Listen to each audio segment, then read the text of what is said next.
మోకాళ్ళు వంగండి, ప్రార్థన చేసుకుందాము.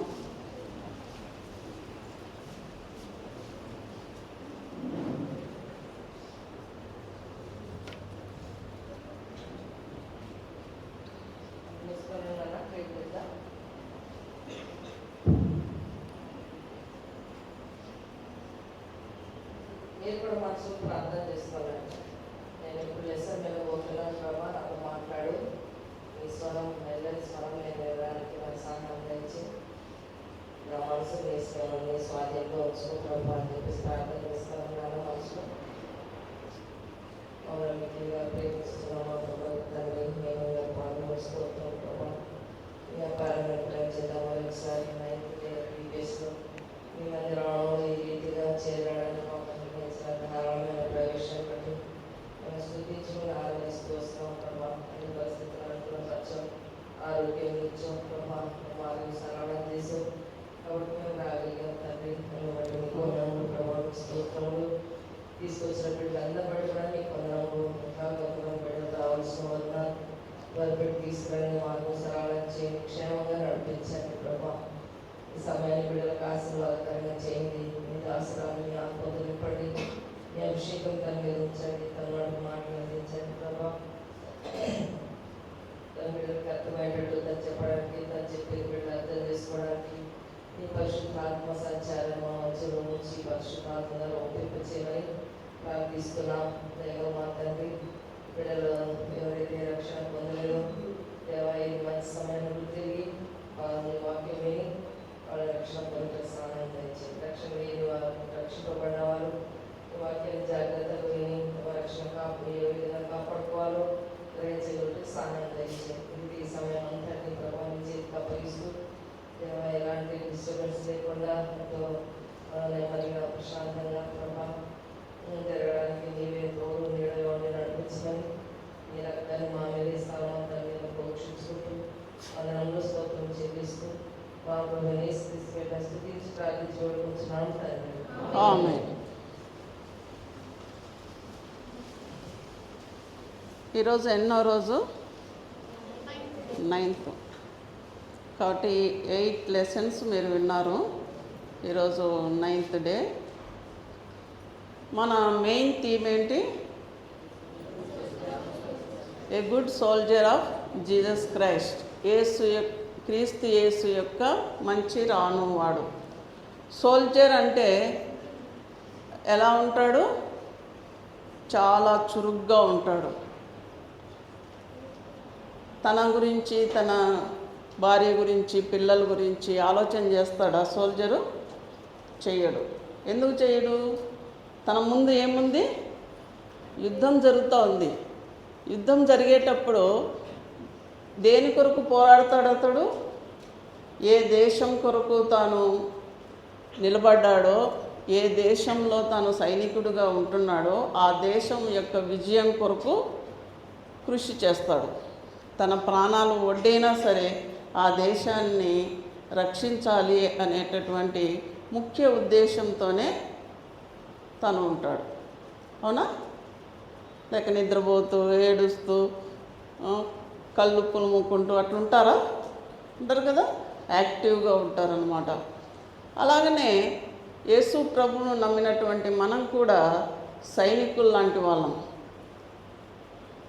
యేసు ప్రభు గురించి ఇతరులకు చెప్పడానికి ఎల్లప్పుడూ మనం సిద్ధపాటు కలిగి ఉండాలన్నమాట. అదే మన ప్రభు యొక్క ముఖ్య ఉద్దేశం. ఇక్కడ మనం దేవుడు ఒక వాగ్దానం ఇస్తున్నాడు మనకు. సుందరమైన పాదముల సువర్తమానము అంటున్నాడు. సుందరమైన పాదముల సువర్తమానం. సువర్తమానము, సు అంటే మంచి, దుర్వర్తమానం అంటే చెడ్డ వర్తమానం. సు అంటే ఏంటి? మంచి వర్తమానం. ఏంటి ఆ మంచి వర్తమానము? యేసు ప్రభు ఈ లోకానికి మన కొరకు వచ్చాడు, మరణించాడు, భూస్థాపన చేయబడినాడు, తిరిగి 3వ రోజు లేచాడు. మృత్యుంజయుడు అనమాట ఆయన. ఎల్లప్పుడూ సజీవంగా ఉన్నటువంటి దేవుడు. కాబట్టి సజీవంగా ఉన్నాడు కాబట్టి మనమందరము యేసు ప్రభువుని నమ్ముకున్నాం. మనం కూడా ఆ నిత్య రాజ్యంలోనికి ప్రవేశించాలనే ఉద్దేశంతోనే యేసు ప్రభువును నమ్ముకున్నాం, లేకుంటే అవసరం లేదు. ప్రత్యేకంగా మనం వేరే యేసుప్రభునే మనం నమ్ముకోవాల్సిన అవసరము లేదు. అయితే ఎందుకు యేసుప్రభుని నమ్మాలి అంటే మన పాపాలకు ప్రాయశ్చిత్తంగా ఆయన ఈ లోకానికి వచ్చి మన కొరకు ప్రాణం పెట్టాడు కాబట్టి, అంతేకాకుండా మృత్యుంజయుడి లేచాడు కాబట్టి మన పాపాలు పరిహరించబడతాయి. మనం చనిపోతే మోక్షానికి పోతాం, పరలోక రాజ్యానికి వెళ్తాం. ఆ విషయాన్ని మీరు రోజు వింటున్నారు. ఇంకా మీరు నిర్లక్ష్యం చేయడం అనేది మంచిది కాదు. కాబట్టి సిద్ధపడండి, దేవుని రాజ్యానికి వెళ్ళడానికి చిన్ననాడే మీ హృదయాల్లో ప్రభువును చేర్చుకునండి. ఇక్కడ ఏమని దేవుడు చెప్తున్నాడంటే, కావున మీరు ప్రియులైన పిల్లల వలె దేవుని పోలి నడుచుకునండి. క్రీస్తు మిమ్మల్ని ప్రేమించి పరిమళ వాసనగా ఉండుటకు మన కొరకు తన్ను తాను దేవునికి అర్పణముగాను బలిగాను అర్పించుకొనెను. అలాగుననే మీరును ప్రేమ కలిగి నడుచుకొనుడి అని అపోస్తలుడైనటువంటి పౌలు ఎఫెసీ సంఘానికి తెలియజేస్తున్నాడు. ఎఫెసీ 5:1-2 ఇది మీ మెమరీ వర్స్ అన్నమాట. ఇది బాగా కంఠస్థం చేయండి. మొట్టమొదట భారతదేశానికి సువార్త నిమిత్తము దాదాపు 1800 సంవత్సరాలు అయిపోయిన తర్వాత ఈ విలియం కేరీ అనే అతడు మన భారతదేశానికి వచ్చినాడు అనమాట. ఇతడు చెప్పులు కుట్టేవాడు. ఈ చెప్పులు కుట్టేవాడిని చూసి భారతీయులందరూ ఎగతాళి చేసినాడు. ఈ చెప్పులు కుట్టే ఆయన ఇంగ్లాండ్లో జన్మించినాడు. 1761లో జన్మించినాడు. ఇంగ్లాండ్లో జన్మించినాడు. యాక్చువల్గా వాళ్ళ సొంత వృత్తి ఏమిటంటే బట్టలు నేసే వృత్తి. ఇతను చిన్నప్పుడు కొలంబస్ అనేవాడంట. కొలంబస్ అంటే ఏంటో తెలుసా మీకు? కొలంబస్ తెలుసా మీకు? ఏం చేసినాడు కొలంబస్? ఏమో డిస్కవరీ ఆఫ్ అమెరికా. అమెరికాను ఓడ మార్గంలో అంటే సముద్రయానంలో అమెరికాను కనుక్కున్నాడు. అయితే ఆయన యొక్క పట్టుదల ఏంటంటే, నేను ఎట్లయినా సరే ఇండియాను కనుక్కోవాలి అని చెప్పేసి ప్రయాణం అయినాడు. కానీ చివరికి అమెరికాకు పోయి అదే ఇండియా అని చెప్పేసి అక్కడ ఉన్నటువంటి ప్రజలకు రెడ్ ఇండియన్స్ అని పేరు పెట్టాడు. అయితే ఇండియాను మాత్రం కనుక్కోలేకపోయినా. ఎవరు కనుక్కున్నారు మరి ఇండియాను? వాస్కోడిగామా మొట్టమొదట భారతదేశాన్ని కనుక్కున్నాడు. ఇప్పుడు ఈ విలియం కేరీ అనే అతను చిన్నప్పుడు కొంత పెద్ద అయిన తర్వాత గోడకు ప్రపంచ పటాన్ని గీసుకొని అన్ని దేశాల గురించి ఆ దేశంలో ఉన్నటువంటి జనాభా ఏంటి, ఆ దేశం యొక్క మతం ఏమిటి, ఇవన్నీ వివరంగా రాసుకుంటూ వచ్చినాడంట. అతడు ఒక చర్చిలో బ్యాప్టిస్ట్ చర్చ్ అనేది స్థాపిస్తాడు. అందులో ఇతడే బోధకుడుగా ఉంటాడు. బోధకుడుగా ఉండి వాళ్ళకందరికీ చెప్తాడు, మనమందరము క్రైస్తవులమే, ఇంగ్లాండ్లో ఉన్నటువంటి మనమందరము క్రైస్తవులమే, కానీ అయితే ఇక్కడ ఉన్నటువంటి మనం మాత్రమే ప్రభువుని నమ్ముకుంటే ఏం ప్రయోజనం? అన్యులకు కూడా మనం సువార్త ప్రకటించాలి, వేరు వేరు దేశాలకు వెళ్ళాలి అన్నప్పుడు అక్కడ ఉన్నటువంటి వాళ్ళు కూడా సహకరిస్తారు. చివరికి ఆయన నేను ఇండియాకు వెళ్తాను అని తీర్మానం చేసుకుంటాడు. వాళ్ళకు ఒక వ్యక్తిని కూడా వాళ్ళకు పరిచయం చేస్తారు. థామస్ అనేటటువంటి ఒక డాక్టర్ను ఆ విలియం కేరీకి పరిచయం చేస్తారు. వీళ్ళందరూ కలుసుకొని సముద్రయానంలో భారతదేశానికి వస్తారు. భారతదేశానికి మొట్టమొదట కలకత్తాకు చేరుతారనమాట. కలకత్తాలో ఈయన ఉంటాడు, కానీ వాళ్ళు మాట్లాడేది ఇంగ్లీషు. మన కలకత్తాలో ఉండే వాళ్ళు మాట్లాడే భాష బెంగాలీ. ఈ బెంగాలీ భాషను నేర్చుకున్నాడు అతడు. బెంగాలీ భాష నేర్చుకొని కొత్త నిబంధన తర్జుమా చేస్తాడనమాట. కొత్త నిబంధన తర్జుమా చేసి అది ప్రింటింగ్ చేసి ఇవన్నీ చేయడానికి 7 సంవత్సరాలు పడుతుంది. 7 సంవత్సరాలు ప్రయాసపడి ఆ క్రొత్త నిబంధనను మొట్టమొదట బెంగాలీ భాషలో తర్జుమా చేసి అక్కడ ఒక వ్యక్తికి సువార్త చెప్తారు. చెప్పి ఆ బైబిలు ఇస్తే అతడు ప్రభువుని నమ్ముకుంటాడు. అతని పేరు కృష్ణప్ప. మొట్టమొదట యేసు ప్రభువుని నమ్ముకున్న వ్యక్తి కృష్ణప్ప. అంటే 7 సంవత్సరాల ప్రయాసతో ఒకే ఒక వ్యక్తి రక్షింపబడతాడు. ఇతడు దాదాపు 44 భాషలు, భారతదేశంలో ఉన్నటువంటి 44 భాషలు నేర్చుకుంటాడు. 28 భాషల్లో క్రొత్త నిబంధనను తర్జుమా చేస్తాడు. 17 భాషల్లో మరి మొత్తం బైబిల్ను తర్జుమా చేస్తాడు. అయితే ఇతడు చాలా గొప్ప గొప్ప కార్యాలు చేసిన ఒక్క వ్యక్తే చాలా గొప్ప కార్యాలు చేశాడు. స్త్రీ విద్యను ప్రోత్సహించినాడు. అప్పుడు మన భారతదేశంలో సతీ సహగమనం అనేటటువంటి భయంకరమైన దురాచారం ఉండేది. అంటే భర్త చనిపోతే ఆ చితిలో భార్యను బ్రతికి ఉండంగానే ఆమె చేతులు కాళ్ళు కట్టేసి ఆ మంటలో వేసేవాళ్ళు. అంటే భర్త చనిపోతే భార్యకు బ్రతికే అదృష్టం లేదన్నమాట. ఆ విధంగా ఉండింది మన సాంఘిక దురాచారం. దాన్ని ఈ విలియం కేరీ రాజా రామ్మోహన్ రాయ్ గారితో కలిసి పార్లమెంటులో బిల్లు పెట్టి అది పాస్ అయ్యేటట్లు చేసినాడు. అది అరికట్టినాడు. 1811లో అది జారీ చేయబడింది. ఆ విధంగా మన దేశంలో ఉన్నటువంటి సాంఘిక దురాచారాలను కూడా అతడు రూపుమాపుతా వచ్చినాడు విలియం కేరీ. ఒక్కడే అన్ని పనులు చేయగలిగినాడు. తర్వాత మరి ప్రభువు పోతూ పోతూ ఒక వాగ్దానం చేసిన. ఎక్కడికి పోయినాడు ప్రభు? ఎక్కడికి పోయినాడు?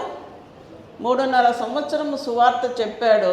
తర్వాత ఆయనను కొరడాలతో కొట్టి సిలువ వేసినారు. చనిపోయినాడు, భూస్థాపన చేయబడ్డాడు. 3వ రోజు తిరిగి లేచినాడు. లేచిన తర్వాత 40 రోజులు శిష్యులకు అందరికీ కనపడినాడు. కనబడి తర్వాత ఆయన ఒలీవల కొండకు తీసుకొని పోయినాడు. ఒలీవల కొండ యెరూషలేము ఒక కొండ, అంటే యెరూషలేము దేవాలయము ఒక కొండపైన ఉంటుంది. ఒలీవల కొండ అనేది యెరూషలేముకు కొంచెం నడక ద్వారా పోవచ్చు. అక్కడ ఆ కొండపైన శిష్యులను తీసుకొని పోయి ఆ శిష్యులకు ఆజ్ఞ ఇచ్చినాడు. ఏమని ఆజ్ఞ ఇచ్చినాడు? చదవండి. అపోస్తుల కార్యములు 1:8.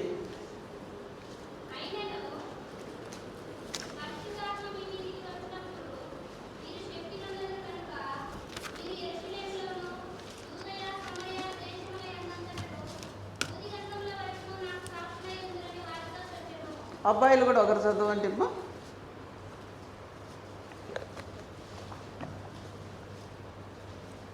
అబ్బాయిలు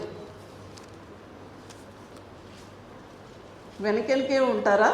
ముందుకు రారా? చదవండి ఒకరు.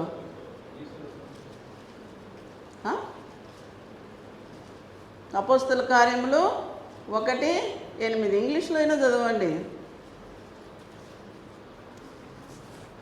ఇక్కడ ఏమని ఉంది? అయినను పరిశుద్ధాత్మ మీ మీదికి వచ్చినప్పుడు మీరు శక్తి నొందెదరు. దేనికి శక్తి కావాలంట? దేనికి శక్తి కావాలి?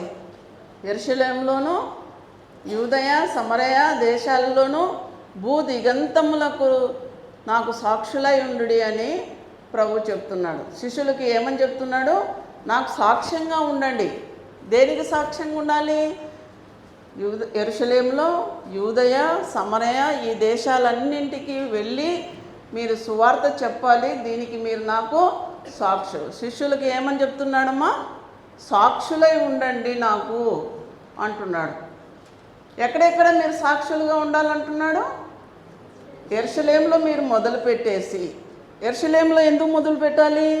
యేసు ప్రభువును సిలువ వేసింది ఎక్కడ? యెరూషలేములో. కాబట్టి యెరూషలేములో మీరు మొదలుపెట్టి ఆరంభించి తర్వాత యూదయ దేశంలోను సమరయ దేశంలోను, అంతేకాదు భూ దిగంతాలకు వెళ్ళి సువార్త ప్రకటించుడి అని అంటున్నాడు అన్నమాట. అయితే పైన ఏమనుంది? అయినను పరిశుద్ధాత్మ మీ మీదికి వచ్చినప్పుడు మీరు శక్తి నందుది. ఎందుకు పరిశుద్ధాత్మ శక్తి కావాలి వాళ్ళకు? వాళ్ళు ఏమనుకున్నారు? యేసు ప్రభువును దేవుడు అనుకున్నారు. యేసు ప్రభు దేవుడు కదా, మరి అన్నం ఆకలైతే అన్నం పెడుతున్నాడు, కాళ్ళు లేకపోతే కాళ్ళు ఇస్తున్నాడు, మరి జ్వరం వస్తే పేతురు అత్తకు జ్వరం వస్తే ఆమెకు జ్వరం లేకుండా తీసేస్తున్నాడు, చనిపోయిన లాజరును లేపినాడు. ఏంటి ఈ యెరూషలేములో మామూలు మనుషులు ఇంతగా కొడుతుంటే ఏమీ చేయలేకపోయినాడు, ఆ సిలువలో ఆయన సిలువ వేసినారు, ఏంటి పరిస్థితి, ఆయనకి ఎట్లా చేస్తే మనల్ని ఏం చేస్తారని చెప్పేసి అస్సలు శిష్యులు ఆ సిలువ దగ్గరే లేరంట. ఎవరున్నారు? ఒకే ఒక్క ఆయన ఉన్నాడు, ఒకే ఒక్క ఆయన. ఎవరైనా? ఒకే ఒక్క శిష్యుడు మాత్రమే సిలువ దగ్గర ఉన్నాడు. ఎవరమ్మా? జాన్. యోహాను మాత్రమే సిలువ దగ్గర ఉన్నాడు. అట్లా కలవరంగా ఉండారు, వాళ్ళ మనసంతా భయాందోళనతో ఉంది.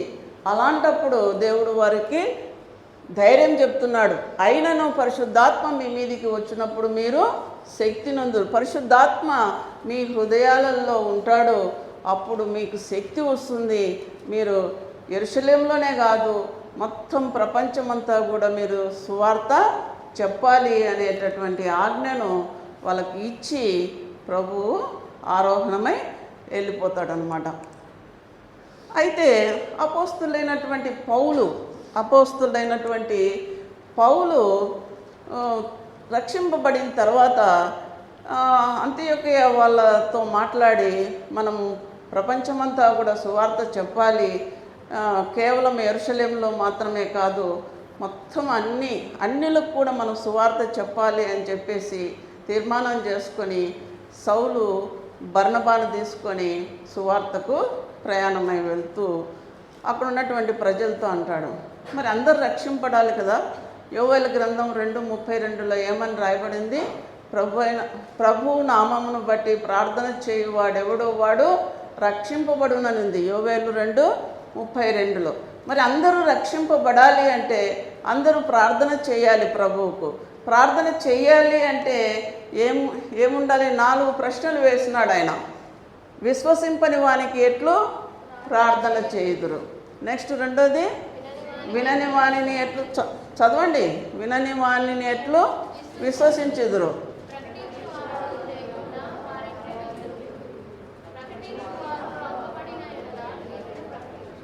అదనమాట. అసలు ప్రకటించేవాడు లేకపోతే వాళ్ళు యేసుప్రభు గురించి ఎట్లా తెలుసుకుంటారు? కాబట్టి ఈ 4 ప్రశ్నలు పౌలు వాళ్ళతో మాట్లాడుతూ ఉంటాడనమాట. కాబట్టి ప్రకటించబడాలి అంటే, యేసుప్రభు గురించి ప్రకటించబడాలంటే వాళ్ళు పంపబడాలి, వాళ్ళు యేసుప్రభు గురించి వినాలి, వింటేనే కదా విశ్వసిస్తారు. కాబట్టి మనము వేరు దేశాలకు వెళ్ళి సువార్త ప్రకటించాలి అని చెప్పేస్తే అప్పుడు అపోస్తులైనటువంటి పౌలు అక్కడ ఉన్నటువంటి సంఘంతో చెప్పి ఆయన బయలుదేరి వెళ్తాడనమాట. ఇది రోమా 10:14-15 వరకు ఉంటుంది. అందుకే యేషయా భక్తుడు ఏమంటాడంటే, ఉత్తమమైన వాటిని గురించిన సువార్త ప్రకటించు వారి పాదములు ఎంతో రమ్యమైనవి, ఎంతో సుందరమైనవి అని చెప్పబడిందనమాట. సుందరమైన పాదాలు మనం కలిగి ఉండాలంటే సువార్తను ప్రకటించాలి. ఊరికే యేసుప్రభువుని నమ్ముకొని ఉంటే చాలదు, మనం సువార్త ప్రకటించాలి. ఎక్కడ సువార్త ప్రకటించాలి? ఎక్కడైతే మనం రక్షింపబడ్డామో ఆ ప్రాంతంలో మొదట సువార్త ప్రకటించాలి. అంటే మన ఇంట్లో, మన ఇరుగు పొరుగు వారు, మన ఫ్రెండ్స్కు సువార్త ప్రకటించాలి. ఆ తర్వాత దేవుడు ఎక్కడికి చెప్తే అక్కడికి వెళ్ళి మనం సువార్త ప్రకటించాలి. ఇది ప్రభువు కోరుకుంటున్నటువంటి విషయం. ఇక్కడ అపోస్తులైనటువంటి పౌలు ఆసియాకు వెళ్ళాలనుకుంటాడు. ఆసియాకు వెళ్ళాలనుకుంటే ప్రభువు నో అంటాడు. చూడండి, రెడ్ లైట్ వెలుగుతూ ఉంది. రెడ్ లైట్ వెలిగితే ఏమని అర్థం? రోడ్డు క్లోజ్, ఇంకా పోకూడదు. వెళ్ళొచ్చా? వెళ్ళకూడదు. అందుకే రెడ్ లైట్ వెలుగుతూనే అన్ని కార్లు, మీకు హైదరాబాద్ వాళ్ళకి ఇంకా బాగా తెలుసు, రెడ్ లైట్ వెలిగింది అంటే అన్ని బండ్లు, కార్లు, జీపులు అన్నీ కూడా స్టాప్ అయిపోతాయి. వెళ్తారా? వెళ్తే ఏమవుతుంది? రూల్స్కు విరుద్ధం కాబట్టి ఏం చేస్తారు? ఫైన్ వేస్తారు. మరి ఈ లోకంలోనే ఫైన్ వేస్తారు. మరి ప్రభువు దగ్గర మనం ఎలా ఉండాలి? నువ్వు ఆసియాకు వెళ్ళొద్దు, పౌలా నువ్వు ఆసియా వెళ్ళకూడదు అంటే వెంటనే పౌలు ఆసియాకు వెళ్ళకుండా స్టాప్ అయిపోతాడు. సరేలే అని చెప్పేసి అక్కడ ముసియా, బితునియా అనే ప్రాంతాలకు వెళ్తాడు. ముసియాకు వెళ్తూనే మళ్ళీ అక్కడ కూడా ప్రభు స్టాప్, వెళ్ళకూడదు అంటాడు. ఏంటి అన్యులకు పోయి సువార్త ప్రకటించాలని నేను అనుకుంటూ ఉంటే ప్రభు ఏంది నాకు వద్దు వద్దు అంటున్నాడే, ఏంటి ప్రభు ఎక్కడ సువార్త చెప్పాలా అని చెప్పేసి నిద్రపోతాడనమాట. నిద్రపోతే అతనికి కళ వస్తుంది. ఆ కళలో మాసిదోనియా దేశస్థుడు వచ్చి మాకు సహాయం చేయండి, పౌలు గారు మా దేశానికి వచ్చి మాకు సహాయం చేయండి అని అడగడము అతడు కలలో దర్శనం ద్వారా చూస్తాడనమాట. చూసినప్పుడు వెంటనే తీర్మానం చేసుకుంటాడు. సరే ప్రభువా, నేను మాసిదోనియాకు వెళ్తాను. పౌలు ఉండేది ఎక్కడ? ఆసియాలో ఉన్నాడు. కానీ ప్రభు ఎక్కడికి పొమ్మంటున్నాడు? ఐరోపా ఖండానికి వెళ్ళమంటున్నాడు. ఆసియా ఖండం ఎక్కడుంది? ఐరోపా ఖండం ఎక్కడుంది? దూరంగా ఉంది. మరి అక్కడికి పోవాలంటే ఓడలో ప్రయాణం చేయాలి, దాదాపు 6 నెలలు పట్టచ్చు. మరి ఇంత వేస్ట్ కదా. ఆసియాలో చాలామంది ఉన్నారు రక్షణ లేని వాళ్ళు, వాళ్ళకి చెప్తాను ప్రభు అంటే ప్రభు ఏమంటున్నాడు? నో వాళ్ళకి కాదు, నువ్వు వెళ్ళాల్సింది ఐరోపాకు, అక్కడ నువ్వు సువార్త చెప్పు అని చెప్పేసి అక్కడికి పంపిస్తాడనమాట. పంపించినప్పుడు వెంటనే ఒప్పుకొని ఆ మాసిదోనియా దేశంలో ముఖ్య పట్టణమైనటువంటి ఫిలిప్పీ దగ్గరికి వస్తాడు. ఫిలిప్పీలో అక్కడ కొంతమంది విశ్వాసులు స్త్రీలను తీసుకొని ఆ గవిని దాటి, అంటే ఫిలిప్పీ పట్టణం యొక్క గవిని దాటి బయట ఒక నది ప్రవహిస్తూ ఉంటే ఆ నది ఒడ్డులో ప్రార్థన చేసుకుందాము అని చెప్పేసి ఆ స్త్రీలను పురుషులను అందరినీ కలిసి ఆడ కూర్చొని దేవుని మాటలు మాట్లాడుతున్నారు. ఇంకా ప్రార్థన కూడా చేయలే, దేవుని మాటలు మాట్లాడుతున్నాం. మనమైతే వేస్ట్ మాటలు మాట్లాడుతూ ఉంటాం. అయితే పౌలు తన నోటి నుంచి వచ్చే ప్రతి మాట కూడా దేవుని గురించే ఉంటుంది.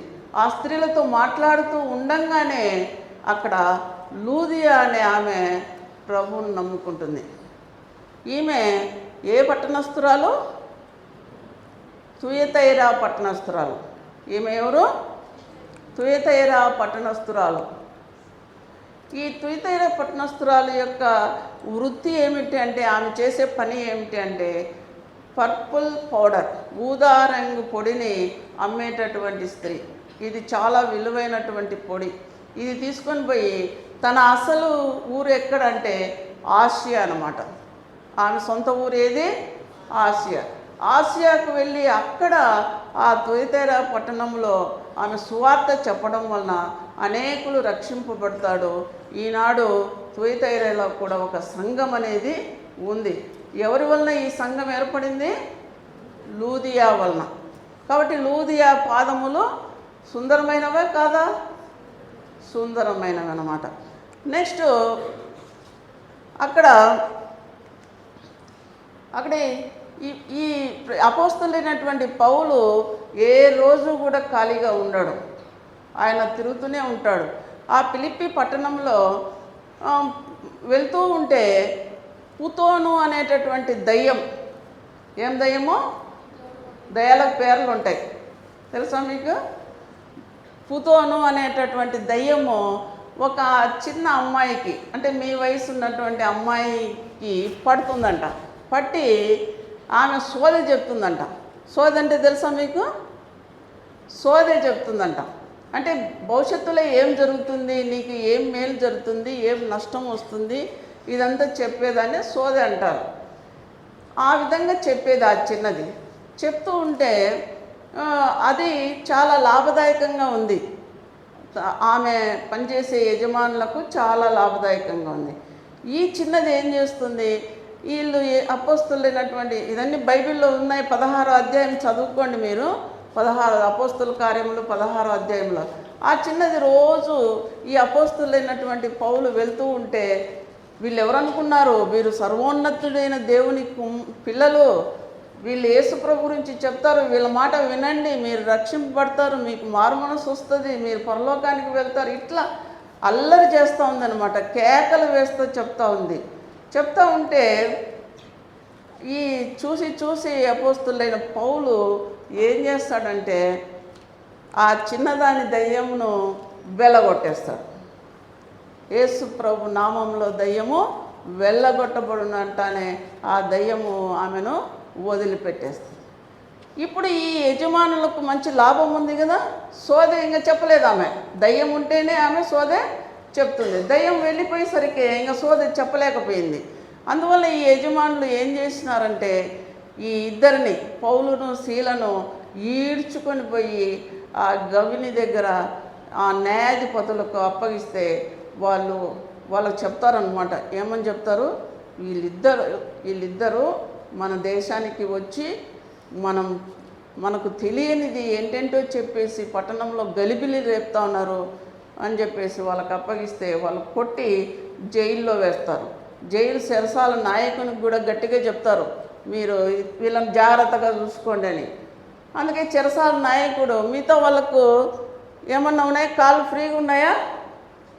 అయితే వీళ్ళిద్దరికి, పౌలుకు తర్వాత శీలకు ఏం వేసినారు, దీన్ని బొండ అంటారు. దీన్ని ఏమంటారు, బండ అంటారు. 2 చెక్కలు తీసుకుంటారు, వాటికి రంధ్రాలు ఉంటాయి. ఆ రంధ్రాల గుండా కాళ్ళను ఇట్లా బయటికి తీసుకొని వచ్చేసి ఇక్కడ లాక్ చేస్తారనమాట. ఇంకా వాళ్ళు ఎక్కడికి కదలడానికి వీల్లేదు. అట్లాంటిది వేసేసి జైల్లో పెట్టేస్తే వీళ్ళు ఏమన్నా అక్కడైనా ఊరుకున్నారా? ఊరుకున్నా. మధ్యరాత్రిలో లేచి పాటలు పాడుకుంటూ సువార్త చెప్పుకుంటూ ఉంటే ఆ చుట్టూ ఉన్నటువంటి సైనికులందరూ కూడా వచ్చి దేవుని మాటలు వింటూ ఉంటారు. వింటూ ఉంటే అకస్మాత్తుగా అక్కడ భూకంపం వస్తుంది. భూకంపం వచ్చేసి చెరసాల తలుపులన్నీ తెరవబడతాయి, వీళ్ళ సంఖ్యలన్నీ కూడా ఊడిపోతాయి. అప్పుడు చెరసాల నాయకుడు ముందుగానే చెప్పినారు కదా, మీరు జాగ్రత్త, వీళ్ళు పారిపోతారేమో, వీళ్ళని పారిపోకుండా జాగ్రత్తగా చూసుకో అని చెప్పేసి చెరసాల నాయకునికి ప్రత్యేకంగా చెప్పింటారు. చెప్పేసరికి ఇప్పుడు ఇట్లయిపోయింది. మొత్తం భూకంపం వచ్చింది, తలుపులన్నీ కూడా తెరవబడినాయి, కాళ్ళ గొలుసులన్నీ ఊడిపోయినాయి. అందరు వెళ్ళిపోయినారే, ఇంకా నా ఎవరు లేరు, అందరు ఖైదీలంతా వెళ్ళిపోయింటారు, ఇంకా నా ఉద్యోగం ఊడిపోతుంది అని చెప్పేసి ఆ చెరసాల నాయకుడు తాను పొడుచుకోవడానికి కత్తి తీసుకుంటాడు. అప్పుడు అపోస్తలులైనటువంటి పౌలు, కత్తితో చంపుకోవద్దు, మేము ఎవ్వరమే ఎక్కడికి పోలే, ఇక్కడే ఉందామంటాడు. అప్పుడు ఆ చెరసాల నాయకుడు వణుకుతూ వచ్చి, అయ్యా నేను రక్షింపబడాలంటే ఏం చేయాలి అని అడుగుతాడు. అప్పుడు అపోస్తలులైన పౌలు అపోస్తల కార్యంలో 16:31 ఏమని రాయబడింది, ఒకరు చదువుతారా? అపోస్తల కార్యంలో 16:31.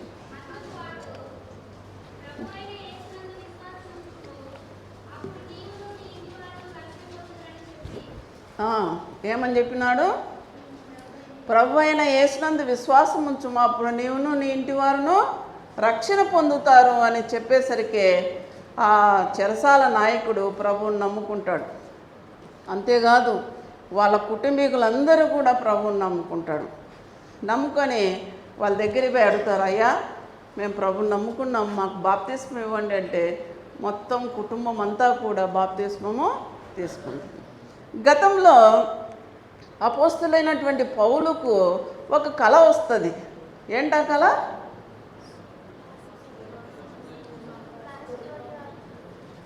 ఏం కళ?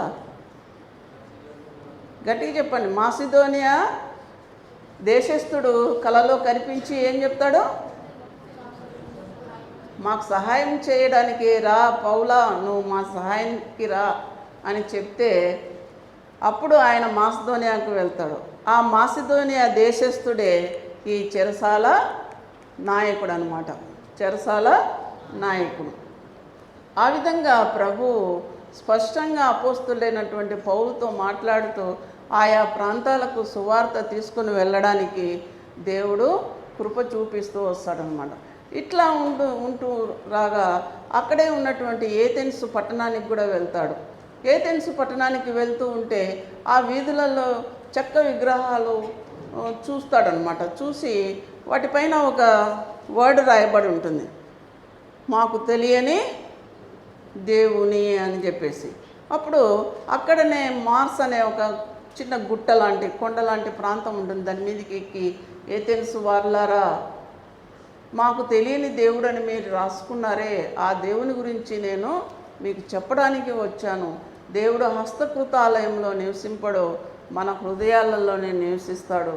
ఎవరైతే మరణించి గెలిచిన మృత్యుంజయుడైన యేసు ప్రభువును నమ్ముకుంటారో వాళ్ళు పరలోక రాజ్యానికి వెళ్తారు అనేటటువంటి సమాచారాన్ని చెప్తాడనమాట అపోస్తలుడైనటువంటి పౌలు.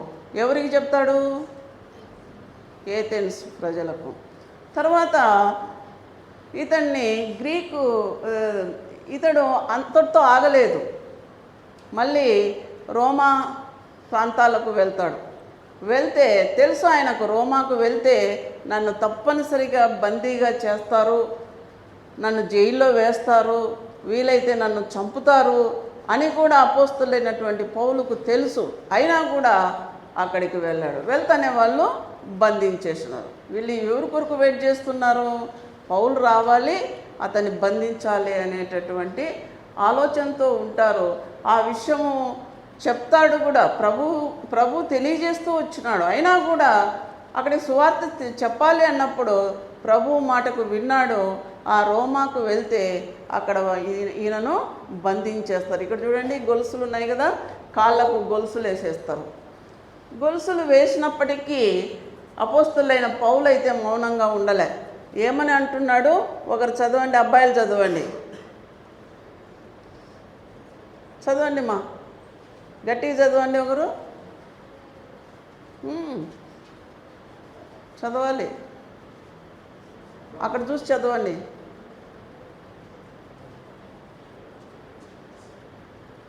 లే చదువు, నువ్వే. తెలుగు రాదా? తెలుగు ఎవరికి వచ్చు? సిగ్గుచేటు, భారతదేశంలో పుట్టి తెలుగు ప్రాంతంలో పెరుగుతూ తెలంగాణ, ఆంధ్ర, తెలుగు ప్రాంతం. మీ డాడీ ఉన్నాడు అంటున్నారు, కానీ మీ నాన్న ఉన్నారంటే లేడు అంటున్నారు. ఎంత దరిద్రంలోకి దిగజారిపోతూ ఉందో మన జీవితము ఒకసారి ఆలోచన చేయండి. నవ్వడం కాదు, తెలుగు నేర్చుకోండి. ఇక్కడ ఏమనింది?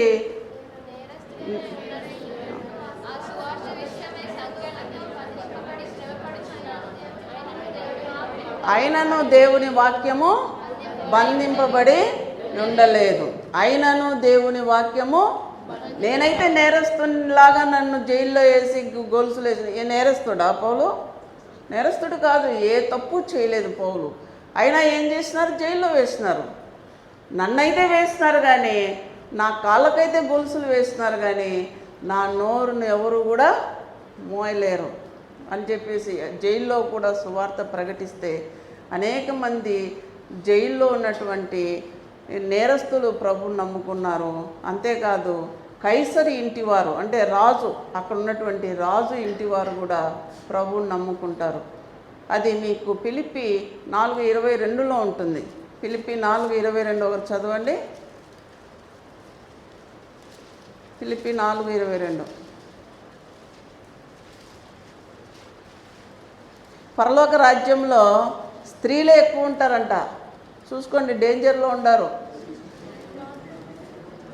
చదవాలా వాక్యంలో.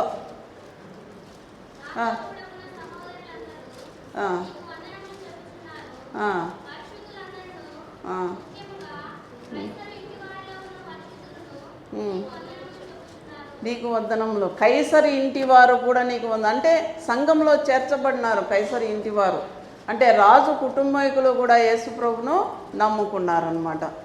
ఇది 2 తిమోతి 2:9. ఇక్కడ చివరికి మనకు వచ్చేటటువంటి గిఫ్ట్ ఏంటి? మనకు వచ్చే గిఫ్ట్ సుందరమైన పాదములకు నిత్యరాజ్యంలో సమృద్ధి అయిన ప్రవేశం కలదు. నిత్యరాజ్యం ఏంటి? ఏ రాజ్యం?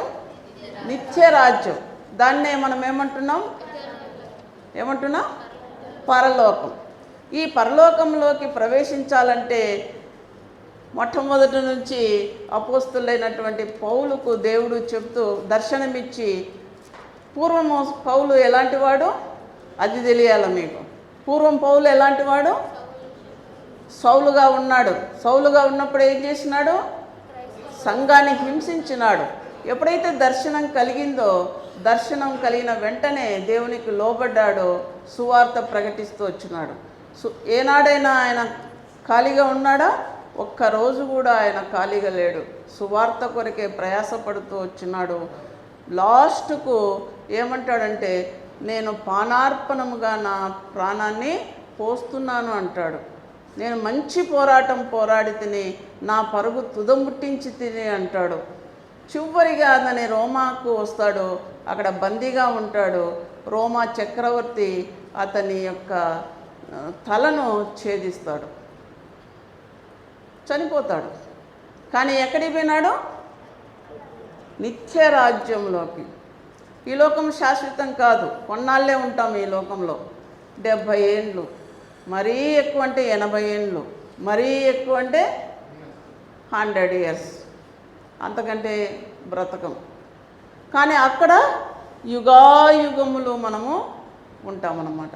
ఆ నిత్యరాజ్యంలోకి ప్రవేశించాలంటే మన యొక్క పాదాలు ఎలా ఉండాలి? సుందరంగా ఉండాలి. సుందరంగా ఉండాలంటే ఎలాంటి పాదాలు సుందరమైనవి? ఉత్తమమైన వాటిని గురించి ప్రకటించు వారి పాదములు సుందరమైనవి. మొదట చెప్పాను కదా, ఉత్తమమైన వాటిని గురించి ప్రకటించు వారి పాదములు సుందరమైనవి. సువర్తమానం చెప్పే వాళ్ళంగా ఉండాలి. సుందరమైన పాదాలుగా ఉండాలంటే మంచి విషయాలను, యేసు ప్రభువును గురించిన విషయాలను ప్రకటించే వారంగా ఉంటే మనం ఎక్కడికి వెళ్తాము? నిత్య రాజ్యంలోకి వెళ్తాం.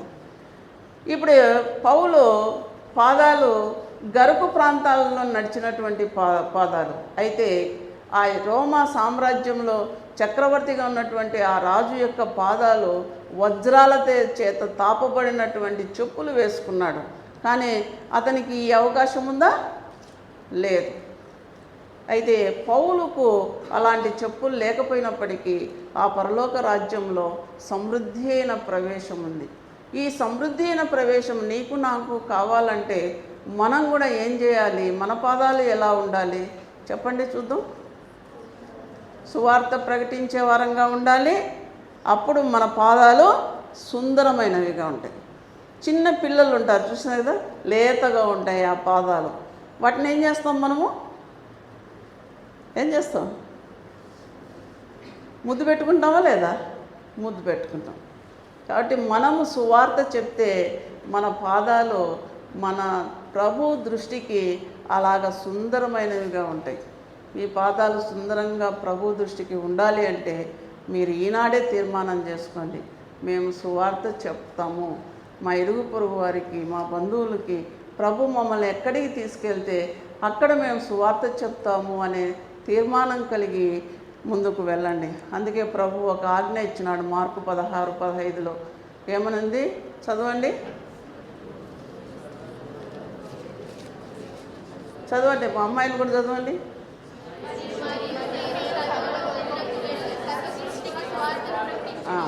దేవుడిచ్చిన ఆజ్ఞ ఏంటి? మీరు సర్వలోకమునకు వెళ్ళి సర్వ సృష్టికి సువార్త ప్రకటన. ఇది దేవుడు మనకిస్తున్నటువంటి ఆజ్ఞ. ఈ ఆజ్ఞను మనం నెరవేరుద్దామా? అప్పుడే మన పాదాలు దేవుని దృష్టికి చాలా ఇష్టమైనవిగా, సుందరమైనవిగా కనిపిస్తాయి. ప్రభు అలాగున మిమ్మల్ని తయారు చేయనుగాక.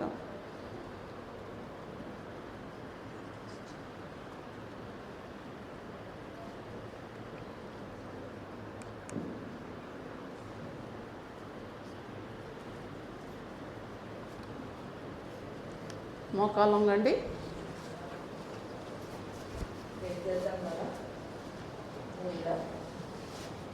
స్ట్రేట్ మీద మోకాలు మంచిగా ఉన్నారు కదా.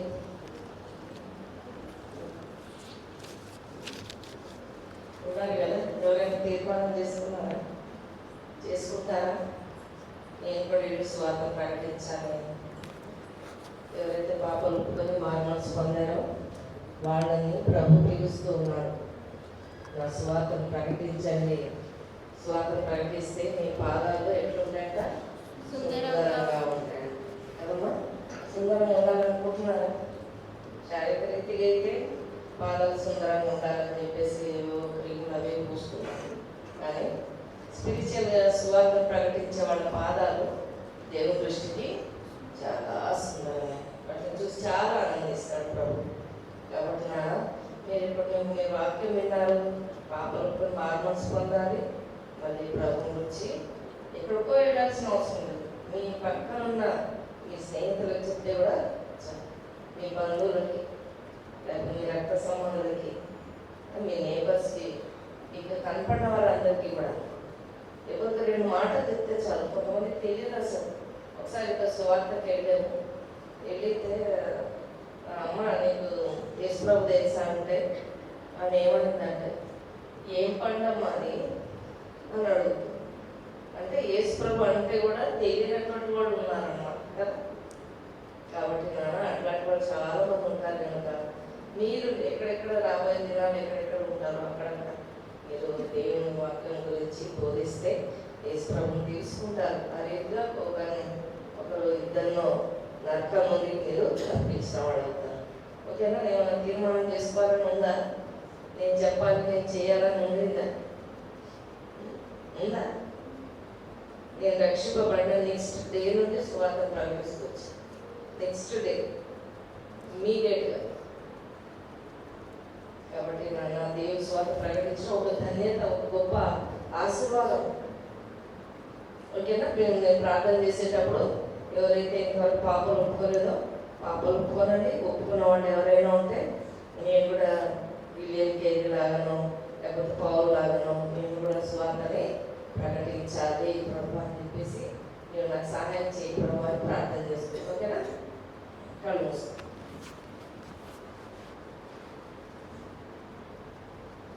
మమ్మల్ని మిగిలిగా ప్రేమిస్తున్న మా పరలోక తండ్రి, మీ అందరి పాలన స్తోత్రములు. బాగా ప్రేమించేద్దాం. మీ దేశంలో అనేక విషయాలు బోధించడానికి అనేక కొందరులు రాష్ట్రాన్ని అభిషేకం వాడుకోవడానికి మీకు స్తోత్రం ప్రభా. అనేక భక్తులు నా తండ్రి నేను అంగీకరించిన వాళ్ళు ఏ రీతిగా నీ స్వార్థం ప్రకటించారో ప్రభా మేము చూస్తూ వచ్చాం. ఆయన దేవాన్ని స్వార్థం ప్రకటించే వాళ్ళ పాదాలు ఎంతో సుందరమైనవి ప్రభా.